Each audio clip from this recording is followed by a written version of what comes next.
How do you approach somebody you like in a godly way? Christians very much overcomplicate this. This is my first point here. Number one. Yes, yes, yes. Number one. It's that you have to simplify it, right? Very much, I would often do this myself to where I'm overcomplicating the situation before I even have a first conversation with the person that I'm looking at. And this can obviously apply to both men and women, right? You go into it with the mindset of, should I even approach? Is this from God, right? Could this be my future wife or future husband, right? You first need to have that first conversation to be able to even answer any of those questions. With this, you must simplify it to where it's nothing complicated, but you're just having a conversation with the person that you like.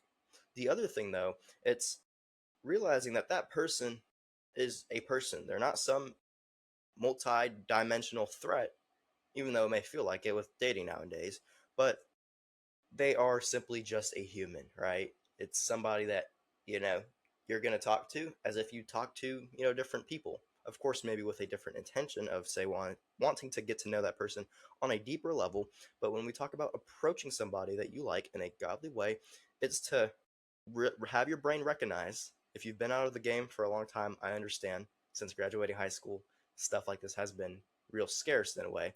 But you need to have your brain recognize that this person is literally just another human being that you're going to have a conversation with.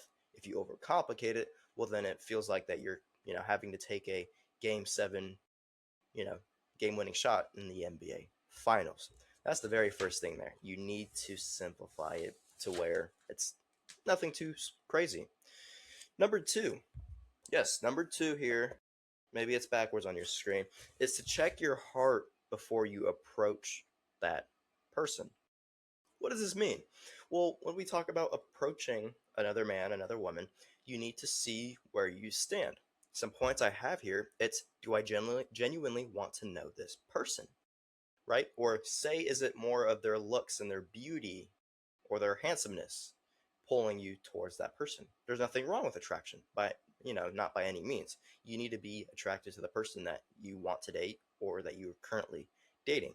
But where is your heart at? Is it more lust pulling you in? Is it more of a, I haven't talked to anybody in a while and I'm just lonely, pulling you to approaching that person? You first need to evaluate where you stand when you're going up to this person. Am I attracted to them physically and interested in who they are? I think this step, in a way, can be overlooked because I think there's a mindset out there that it's like, I should only be looking for a godly woman. I should only be looking for a godly man. And this goes back to my last point. You do need to have some type of attraction. You do need to have some type of feelings to that person, because if you don't have feelings, if you don't have attraction, well, then it becomes kind of a weird situation. Because yes, you should have somebody that is rooted in the word. You should be equally yoked with somebody, but there is other important factors that go into this process, like attraction, like actually wanting to understand who this person is. Am I approaching them because I'm lonely? This goes back to my last step, and this is stuff that I've done before, to where I would almost try to force myself into my first relationship straight up because that, I'm lonely. This is not a good step, but when you're approaching somebody and say you do want to get to know this person on a deeper level, you should be wanting to do this because you want an addition to your life, right? You should already have things going on in your life. You shouldn't be having to, say, drop your entire life because of this one person. And this all stems from, say, loneliness. If you're only approaching this person because you're lonely, well, everything from how they are in their walk with Christ, attraction, both physically and, understanding them on a deeper level, in a way gets fabricated, and it straight up becomes the desire of only wanting to be with that person because of your own loneliness, right? When you're approaching somebody, when you like somebody, when you're in a relationship, you should already have things going on. And if we're being honest, it should just be another addition inside of your life. Am I fantasizing about a relationship before even knowing them? This is a big one. I myself have a very vivid and elusive imagination, and it can be very easy to fantasize 5 years down the road and you guys are on the wedding stage before you even had the chance to have a coffee with that person. It's important to be able to understand your attraction and how your feelings are pulling you in that direction, because there isn't necessarily anything wrong with fantasizing or having, a more expressive imagination, but that imagination could then replace what that relationship could actually be, to where in a way you're left disappointed, you're left, dissatisfied, or you're just not even happy in general, to where then it becomes that person suffering because you had a different imagination and you had a different fantasy of what that thing was going to be. A lot of the times, if we do look at relationships, it's not all fireworks, right? You look at movie scenes, you maybe even look at your friends on social media, and the way that they may express it, it's like, oh wow, it seems like every single time that they post or every single time that this movie rolls around, it's like, oh, fireworks go up and, they have their first kiss or whatever. A lot of the times, when we look at relationships, you have to be able to withstand the boringness and the say more day to day. Of course, it is fun in the beginning, and we could talk about that another time, but I'll leave it there. And the very last thing on point number 2, it's, am I looking for validation?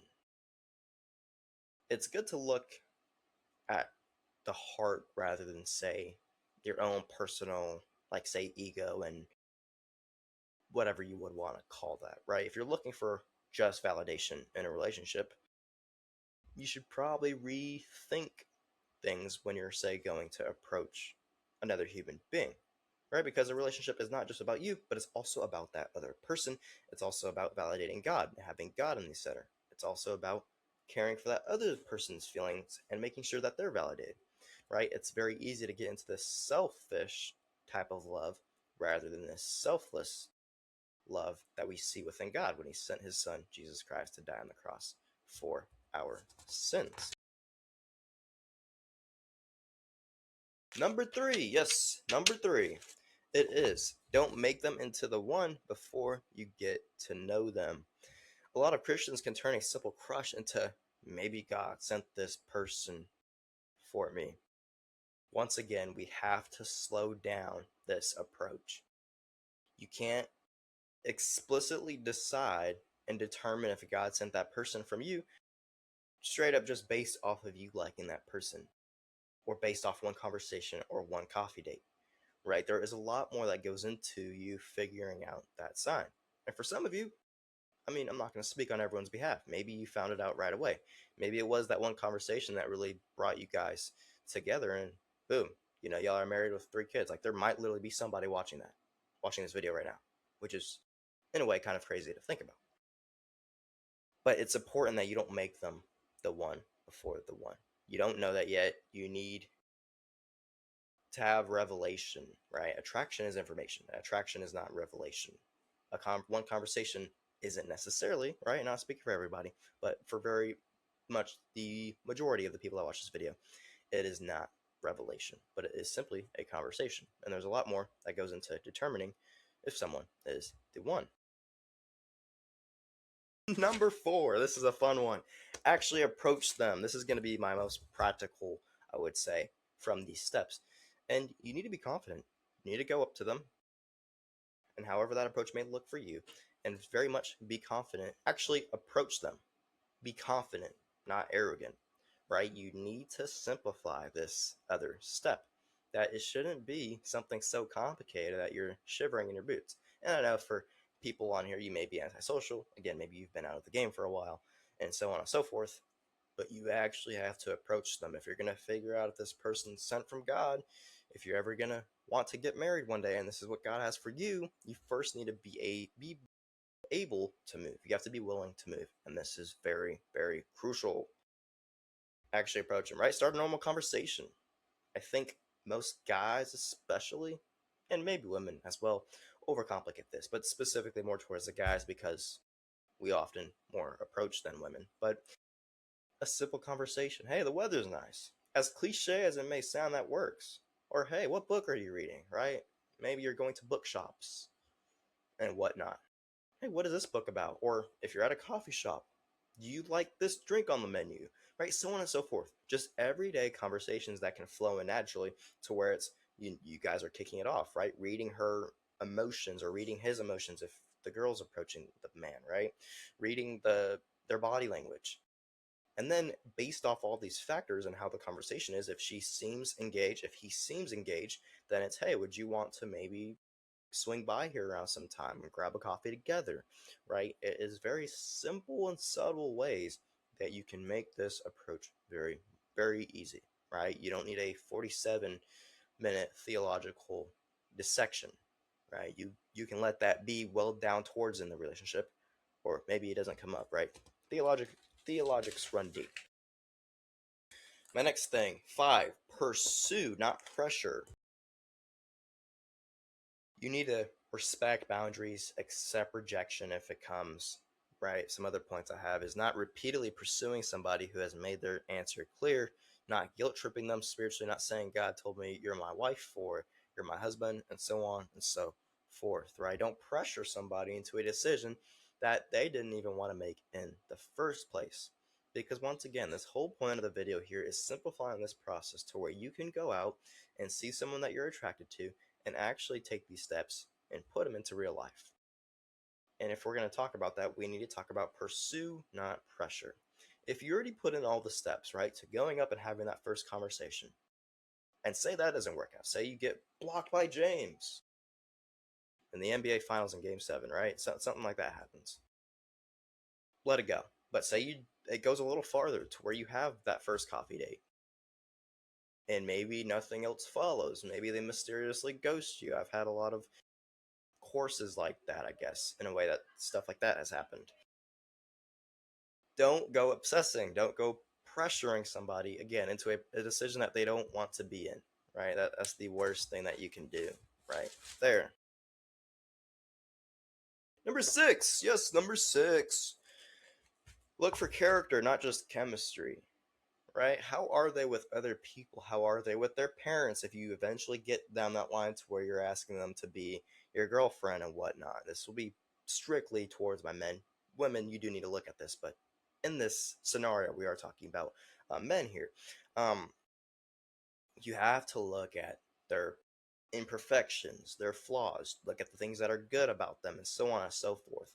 Because I can get along with Suzanne, right? Me and Suzanne may have great chemistry. We may both be equally yoked. We may both love the Lord. We may both like. I love chess. Maybe she loves chess. I like to. I like opening Pokemon. I love sport cards. Maybe she likes the same thing. But there could be inconsistencies and flaws in how her character is with other people. Because then again, if you're getting real down the line with this person, this is the person that you're going to wake up next to every morning, right? If we get there, of course, we're not just fast forwarding, but if this were to develop, right? How is she with people, right? Is this somebody that could say if kids are meant for you guys? Can she care for kids? Can she be, you know, normal around your friends and so on and so forth, and most importantly, your family members, right? Can you bring her to your parents, to your brother, to your sister, to your dog, to your cats? Anyway, you have to look at character, not just chemistry, right? How do they handle conflict? What are their priorities? Do your values actually align? Because once again, you guys can have a lot in common. I can have a lot in common with my example as Suzanne, but there's a lot more that goes into it rather than just you guys having things in common. And I'll actually read a verse here. It comes from the book of Proverbs, chapter 31, verse 30. Charm is deceptive and beauty is fleeting, but a woman who fears the Lord will be praised. Once again, this verse doesn't mean you just overlook attraction and you overlook things that you guys have in common. No, but you do need to understand that a woman who fears the Lord genuinely, typically, not all the time, don't let me fool you here, the traits of how they treat people, how their values are, how their priorities, may be going through this list here. What is their relationship with Christ? Are they honest? A lot of this will already stem from genuine fear from the Lord, from a relationship with Him. Number 7. The biggest one here, I would very much say, is don't be afraid of rejection. Don't be afraid. Rejection is going to be in everything. you possibly experience it every week, every other week, right? You can't be afraid of rejection. Rejection is a part of life. And this was a big turning point for me whenever, at least towards the end of high school, that I was like, why not? If I like somebody, why not go and talk to that person, right? At work, which wasn't the most professional setting, right? It was very unprofessional, but like, there would be times to where people would come up to the counter, I would compliment them, see where it goes, right? Or there would be times to where, like, even somewhat present day, like 2025, I would do this a lot. I would go to coffee shops and I would try to make conversation. And based on what I would read within that person, maybe it led to me getting their number, maybe it didn't. And well, so far, nothing's really happened. But don't be afraid of rejection. Rejection happens. Rejection is going to be a part of everything on top of relationships, but also in every other setting, right? Don't let rejection translate into you're unattractive, you're unworthy, God abandoned you, you missed your wife. Sometimes, like literally, guys, somebody isn't interested. Somebody could be in a different walk of life. Somebody could be in a different mindset when it comes to dating, right? Like, there's a lot of factors that do come into rejection. Could they think that you're unattractive? Yes, that is one person out of a very big population here in the United States, and if you're from somewhere else in the world. Rejection isn't always um, an answer of something that you've been wondering. 8, I don't have another number here, but leave the outcome to God. Yes, leave the outcome to God. Whatever happens when you approach that person, let it be in God's hands, right? Don't carry that burden because that person rejected you. Don't be all Debbie down because, you've been single for a long time. Your job isn't to make someone love you. Your job is to love them well enough to respect their freedom and then bring it back to Christ. Right at the end of the day, that's what you have to do. And whatever's meant to happen for you guys, it's going to happen. If a relationship is in your line of life, God will very much reveal it to you in one way or another. If it's not, there's very many other ways that you're able to make a life worth living, which it would suck, but you know. Anyway, I do appreciate you guys tuning into this video. I know it's been about 2 weeks since I last uploaded. This is my first video, long form video, being 19 years of age. Incredible. What a way to kick it off. So yeah, I do appreciate you guys tuning in. I hope you guys all have a blessed rest of your night. And no, you don't have to complicate it. Let it be natural. Let it be simple. That's the best type of love, I would say, in my opinion. If you guys do like more videos like this, check out all the rest of my socials on NateDG_ on Instagram and TikTok. I appreciate you guys once again. You guys have a blessed rest of your day. Jesus loves you.